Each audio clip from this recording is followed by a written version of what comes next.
A lot of TikTok women have been spreading this image online to suggest that men are actually the ones that have high standards, and they have a lot of standards, while women only have fewer ones, mostly just tall.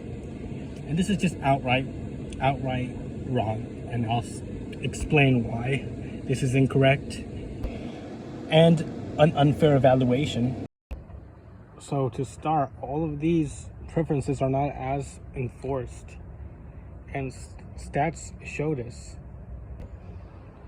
For example, some studies show that more than half of men are happy with the breast size of their partner, and even among others who prefer other sizes and who wish to have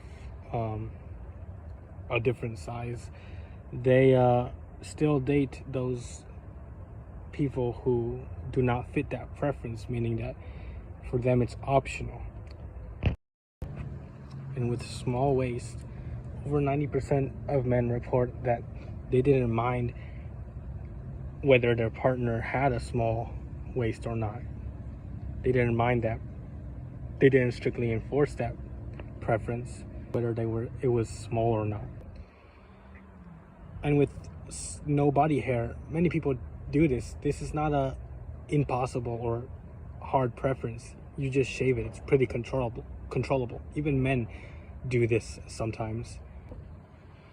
Even if this preference is common, about 70% of men in long-term relationships didn't really affect whether they had it or not.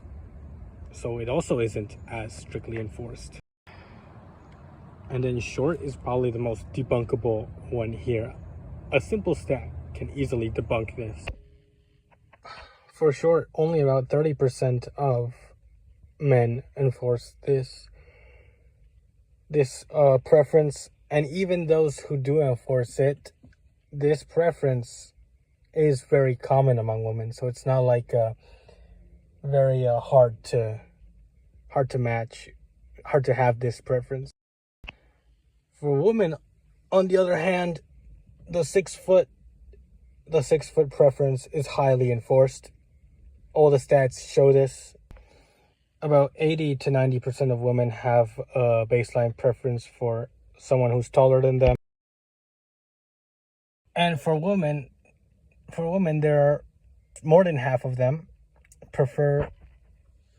strictly prefer a man who's 6 foot or below or above. And the dating apps show this. Over half of them strictly enforce that rule by setting up 6 foot or higher and cutting off the rest who are below that. And only 15% were open to dating someone who's 5'8" or under, despite it being the average height. And this preference is very hard to match, because only about 15% of all men have this height, meaning that for the woman who's for like over half of women, about 85% of men are cut off from the dating pool. So yeah, this is why when you say tall, people call it toxic, because all the other preferences are not strictly enforced. They are